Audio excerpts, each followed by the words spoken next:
So let's get into what's no longer working. Someone said to me recently, this is someone I went to business school with. He said, everything that I've learned about leadership, I'm not sure if I believe anymore. And it's true because like a lot of these companies, they use the models that I was talking about because that is like the most cost effective. There's a lot of ROI, but I mean, in the past, but if I challenged you, I'd love to see the data, but there's a lot of folks that are, moving to AI learning. And as one client told us, that's more the transactional stuff. That works, yeah, but this is beyond transactional where we're at today. I mean, this is a pivotal point. Whether it's layoffs or not, everything's being reorganized all the time. You're always adjusting. What does that look like?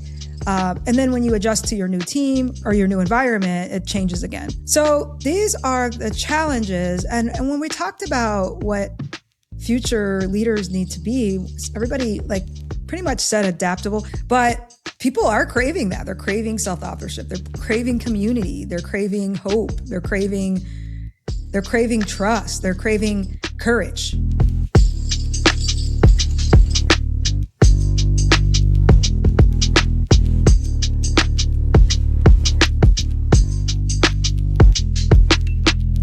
Hello, everyone, and welcome to the Leading Below the Surface podcast. I'm your host, LaTonya Wilkins. And today's topic is all about why many leaders and coaches feel ready for something new. So they're ready for something new. They're looking for something new. This is going to be a shorter episode because I think a lot of what I'm going to talk about today are things that you're feeling. Everybody's feeling it. And I'm going to get into the feeling, what's no longer working, what does work, and some next steps. First off, before we dive in, if you enjoy this podcast or if it's something that is really resonating, or if there's a leader or a coach that you think of today that I'm, with everything I'm talking about, please send it to them. Also, if you're on YouTube, hit the follow button. And I would really appreciate that because we haven't been on YouTube that long and it really helps our channel. First off, I want to name what I'm seeing in the workplace and in personal spaces as well, but mainly the workplace is what I'm going to talk about today. I was recently on a client site and it was a healthcare company, and I was recently on site and we ran a couple of workshops. One of the workshops that we ran, it's called Leading Below the Surface, Becoming the Type of Leader That the Future Workplace Demands. And you probably hear that topic and you're wondering, like the first question I'm asked is, what is the framework in this? What does the framework look like? Well, it's funny because I will tell you, there's really not a framework. And honestly, that's what people are really sick of. They're sick of box solutions. They're sick of frameworks. There's too much stuff on their desk. There's information coming at us all the time that we're trying to memorize. And it doesn't even come off real anymore. So let me give you a couple of examples of some of the things that we talked about and why it's relevant today with what we're all feeling. So first off, we talked about challenges that folks are having.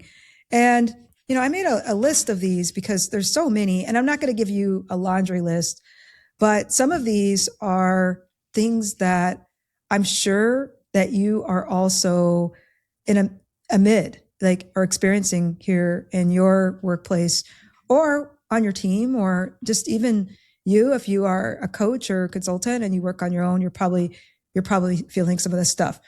But everything is a priority, right, folks? Everything is a priority. And there's even so much on everybody's plate that the important stuff you can't get to. Someone even mentioned that things were so busy that they forgot about a birthday and they couldn't have a birthday party for someone on their team. So again, these are things that we're experiencing, and that's real. When I heard that example, that is real. Having a quick lunch, going on a quick walk, all these things just are not available to you anymore. Another thing that I heard that was really interesting is there's no time for empathy. As many of you know, in Leading Below the Surface, when I talk about empathy, I talk about accessing empathy. And folks are saying that, they don't have that access to empathy. One of the third things I heard are silos. So we're all really busy and we're all getting everything thrown at us. We have all these expectations, but then only to learn that other people and other units are addressing the same problem. And there's really no alignment. So you could actually get help with those issues. So that came up quite a bit. Everything else, I mean, the last one I'll mention is reorganization. So whether it's layoffs or not, it's everything's being reorganized all the time. You're always adjusting. What does that look like?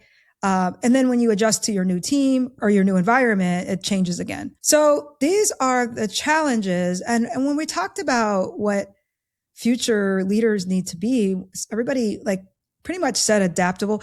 One person even talked a little bit about, this was a really interesting quote, how strategy used to be the gold standard, like not having time for strategy. But again, now it's not having time to connect. So let's get into what's no longer working. You know, before I started Change Coaches, many of you know this, I was a leadership development leader and culture leader in several different organizations. One of the things that we always managed to were frameworks, right? We want to design a learning experience where there's a framework and there's application. And we would talk a lot about, there's different learning models, like the ADDIE model, all different kinds of design models. You're designing and then you're evaluating. And then we talked about learning application, and then we have ROIs. That worked before, I would say, to some degree. And that what worked is that people had a framework that they could take with them. And they would just kind of follow the checklist or whatever was on the framework, the steps. And then before you know it, you have a habit if you're trying it all the time. And then you're coming to the group to be able to talk about like what you've tried on the job and whether or not it worked. And if it didn't work, then we kind of reconvene and we share across the group or the container, whatever the group looks like. Again, that worked in a lot of different ways, especially for skill building. But the thing is, now we're in a different world. We have a different environment that I don't even have to get into all this, but it's uncertain. There's a lot of political risk around the world. There's news coming at us from different channels. There's a lot of these things just feeling really unstable, and we don't really know what's next. So a lot of us are kind of in a reckoning of what's my role in this? How do I do this? How do I navigate this? And a couple of the things that I'm seeing that people are actually craving is being present, being able to slow down. Even in the workshops I was in recently, someone even said just being able to make time for things outside of work for people that are happening outside of work, both mentally, like because folks are mentally exhausted. People were talking about the loneliness epidemic, making space for that. Having psychological safety, so you could talk about some of these issues, so you could ask for help. Being able to sit with the uncertainty. I think some of you know the Gallup's 4 rules of followers. And one of the ones that I always come back to is hope. So folks were talking about hope. People are craving is hope. Like when there's bad news, what's the hope for the good news? Is there compassion? Do we have compassion? Do we have trust? And so again, that's from the Gallup 4 rules of followers. You know, when I think about this, and I also think about Coaching Below the Surface, which is a program, an ICF approved coach program that we have here at Change Coaches. It's for coaches and leaders. And what I found is that space, while we do coach demos, we have a framework, we have speakers, we have practice. While we have all that, the big thing that people really appreciate that is there's a container. And in that container, it's not just like the example I gave you earlier. You get a framework, you go to a workshop, you get a framework, you try it on the job, you go back and you try it again, and then you try different things. But this is a container that we're creating, right? There's all these concepts, but we're creating the container. Everybody kind of takes something different away, right? Even though we all have the same foundation, everybody's taking something different away in their own formula. And in the book, I call that self-authorship, right? You're kind of creating what works for you. But people are craving that. They're craving self-authorship. They're craving community. They're craving hope. They're craving trust. They're craving courage, being able to say things, being able to speak up. I know if you're listening to this, this is really hard, especially if you run an organization, because you're probably wondering, how much can I say? What does that look like with strategy? How can I be present? This is not working. Someone said to me recently, this is someone I went to business school with. He said, everything that I've learned about leadership, I'm not sure if I believe anymore. And it's true, because like a lot of companies, like, again, they use the models that I was talking about because that is like the most cost effective. There's a lot of ROI, but I mean, in the past, but if I challenged you, that's, I'd love to see the data, but there's a lot of folks that are, moving to AI learning. And as one client told us, that's more the transactional stuff that works. Yeah. But this is beyond transactional where we're at today. I mean, this is a pivotal point. So what actually works at this time? Well, some of the things that we were talking about and that I talk about with Future Leader, number one is having presence as a practice and being able to have space for that. When you have space with presence, you also have trust that's kind of starting to build like in real time, especially when you're accessing empathy through different types of listening, through different types of connecting. The second thing I will say is experiencing things and being able to like have a container, and within that container, there's a lab where you're able to learn. I think what's happened with a lot of folks when I'm in workshops and we're talking about this and when I'm coaching is the AI age has brought a need for information, more information. Actually, I was at the Responsive conference last year, and one of the speakers talked about this, that information is no longer the currency. Like we're shifting away from that. It's going to be, the critical thinking, that human connection, all the things that make us human. But I think that we are still treating information as the currency. I mean, I still get people who send me news, in texts and things like, and I tell them, stop sending me that, because like before, the breaking news or understanding different trends, all that stuff, before it was like hard to find that stuff. And if you had it, you were the first to have it. And so you would send it out and everybody would think you were a genius. But now it's like, oh my gosh, I have too much of that. I have too many things. So right now it's being able to have more experience, more connection, community, another thing. And it's like, it's not just community at home, it's community at work, like being able to have a community of folks.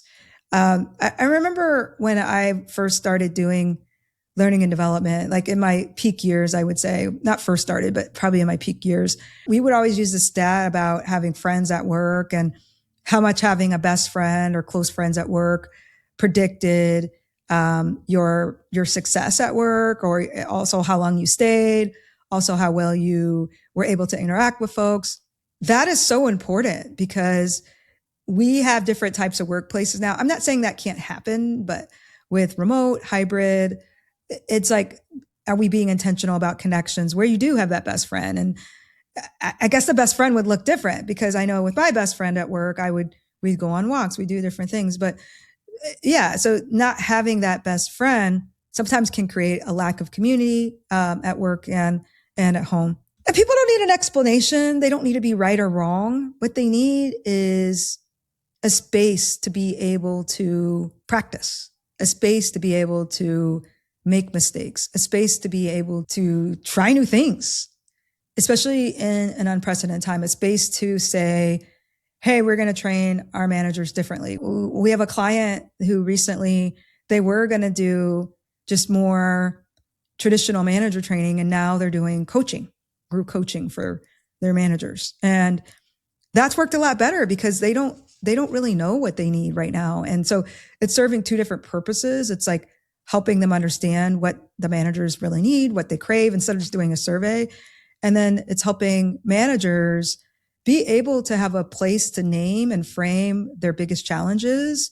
So the organization can then listen and be able to create the resources that they need and deliver those resources, instead of pushing out a program, pushing out a training, again, creating a container. So with that, I have a couple questions for you. And I think getting out a sheet of paper and thinking about this for, maybe the next day or so. But after from what I said today, what's a challenge for you? Like, what are you seeing? What are you seeing in your org? Are you resonating with some of the things that I mentioned? And what's different? What are some different things that I didn't mention? You could put those in the comments, or you can email me at info@changecoaches.io. But what are some other things? Because I love to know if you're seeing something different, because these are some of the things I hear quite a bit of. As far as a solution, I'm going to give you something you could do on your own. And then again, everything is a start. As a coach, there's not ever, like I always say, there's never quick fixes, but a start would be, what are you craving differently right now? Like, what is that? What does that look like? What are some of the things that maybe worked for you before, but maybe aren't working now? What are your biggest challenges? I mean, those are a few things that you can kind of journal about, reflect on. And if you want to do more reflection, and that's something that, and this is really resonating with you, contact us, because we're going to be running another Coaching Below the Surface, another 2 pods here in March of 2026. And if you're listening to this after March of 2026, we're always running them. We're doing them on a rolling basis now. And this is exactly what we do in Coaching Below the Surface. We're able to create those containers. We also do Coaching Below the Surface for organizations, for leaders. And so if you have multiple leaders that you'd like to put through this experience, we have that for you as well. So I want to end with this. Times are different.